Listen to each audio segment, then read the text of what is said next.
Salvete omnes, this is Amelia, also known as TheMartianGeek, and welcome back to another episode of Mega Man X3. In the last episode, we took on Neon Tiger. He and his stage proved to be a little more problematic than I had anticipated, but still nothing too bad. And we are doing this stage fourth. I do this stage fourth because it is in this stage that we will finally figure out what the heck all those weird platforms we've been seeing were for. Those that look like you should be able to do something with them, but we haven't been able to.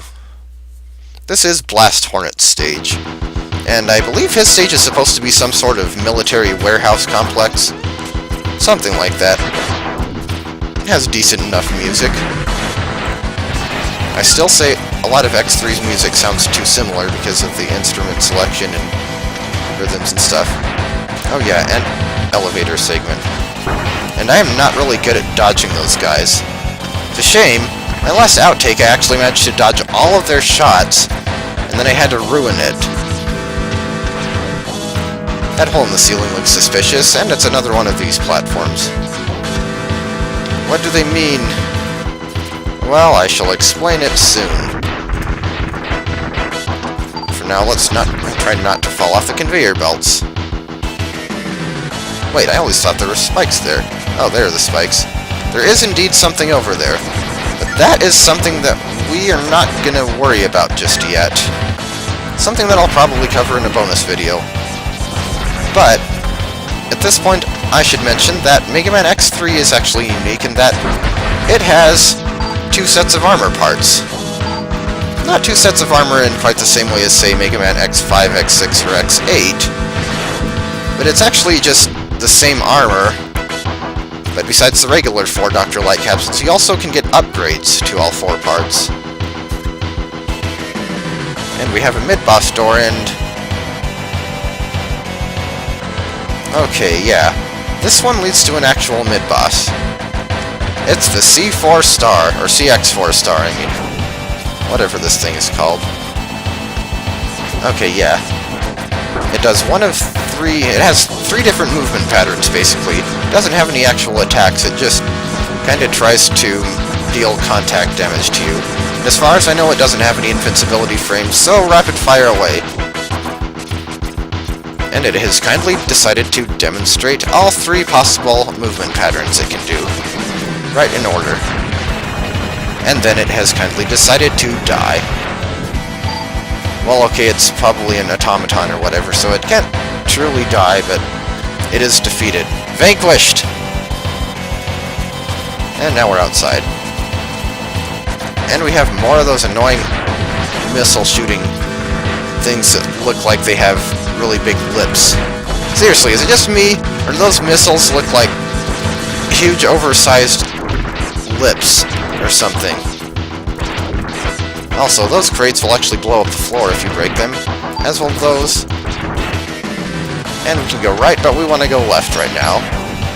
And once again, we need the Tornado Fang. And the special weapon switch reminded me that I haven't shown off the Ray Splasher yet. It pretty much does what it showed you in the weapon get screen. At least the uncharged version does. The charged version does that. Pretty much shoots off random little bullets everywhere. And honestly, I think the uncharged version tends to be more useful. The charged version doesn't really easily hit anything. Here we find a magnet and a ride armor. Yes, we now have access to the ride armor. And see that little icon down there, the N? That means that we have the base ride armor. In this game it is known as the Chimera. I'm not really sure why. But, in this game, there are actually 4 different ride armors you can get. And you use the ride armors by stepping onto those platforms that we've been wondering about all this time. But, the catch is, you can only use the ride armors if you have the base one first. And that, my friends, is why I chose to do this stage 4th. Let's get out of the ride armor, because this is sort of another sub-boss, but it's actually arguably easier to defeat without the ride armor, because the thing isn't very maneuverable. this thing is not really challenging enough to defeat for you to need the extra firepower. It consists of drones that drop crates, and you shoot the crates. Also, some weird layer priority going on there with X's sprite. I wonder if that's an emulation issue or if it's actually part of the game. Suppose I could verify on my copy of it. I'm not using the ideal emulator for this right now, but it is one that I can use alongside my recorder, so... Okay, now we can get back into the ride armor if we so desire, but we're just gonna have to ditch it right here anyway.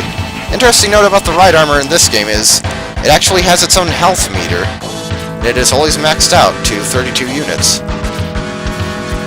And up here we find our second heart tank. But yeah, I really liked the way X3 did its ride armors. I wish they would have brought that back in a future game, or maybe multiple future games. I guess X8 did have ride armors with their own health meters. And uh-oh, we're fighting a special boss. Welcome, X. I'm Bit. I have my orders. You are to be destroyed.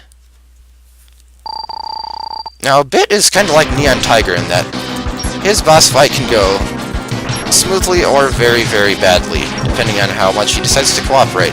And he is harder than Neon Tiger, for sure. If you're lucky, he will just decide to do this air dash move, which you can always predict because he always air dashes at whatever height you are when he starts the dash. But he can also throw out those hula hoop things, which actually immobilize you if you touch them. Ow, and I did not mean to air dash there. As well as those homing fireballs you saw. And as he gets lower on health, he can actually start shooting off 2 of them at a time, as you just saw right there. Yeah, I'm not really good at dodging 2 of them at a time, so pardon me taking lots of damage in this fight. You actually can break out of the... Oh, okay, I actually hit him. It is not possible for you to contain so much power. The next time we meet, the result shall be different. Yeah, and he just teleports out. He doesn't actually get destroyed. He will get destroyed if you defeat him with his weakness weapon, which I believe is the Tornado Fang. Bit and Bite are weak to the Tornado Fang and the Frost Shield, but I can never quite remember which one is which. So, in any case, we will be seeing him again in the future. Spoilers. Ow. Okay, jump right on my head, why don't you? And beware of the spikes. At least the conveyor belts there were going away from the spikes. More of these guys. And these crates, you want to destroy them and then dash out of the way because more crates will start falling down, and needless to say, they do damage you if they land on you. And now it's boss time! And Blast Hornet is, once again, a pretty pattern-based boss. And I don't remember which of us actually figured out the way to deal with this guy. Might have been a joint effort. Here he is. And right at the start of the boss fight, he only really does one thing. He will fly around, and after a certain period of time, he will lunge at you like that, and then he will fire off his small drones. Both of these can be lured. You want him to lunge at where you were, obviously not where you are, and you want to lure his drones into a place where they can easily be dodged.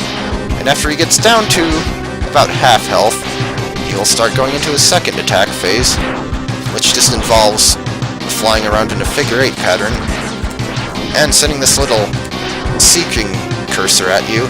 And if that locks onto you, then his drones will come after you.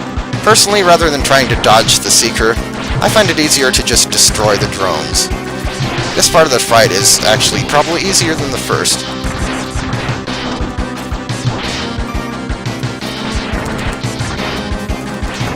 You have plenty of room to dodge.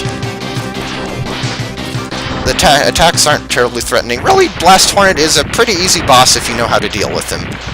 He can be a little intimidating once you're learning his pattern and all, but yeah, once you get the hang of him, he's actually kind of fun to fight, and not terribly challenging. Like I said, I think that might have been one of the bosses that my brother and I kind of worked on figuring out the pattern of together.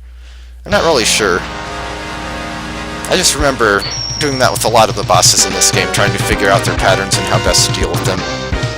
And now we get an X with the circle in the middle, apparently. Actually, we get Parasitic Bomb, which is nothing like anything Blast Hornet used in his battle. At least the uncharged version isn't. But then I guess a lot of boss weapons in the X series really aren't. So, that is 4 Mavericks. That's half the main bosses down already.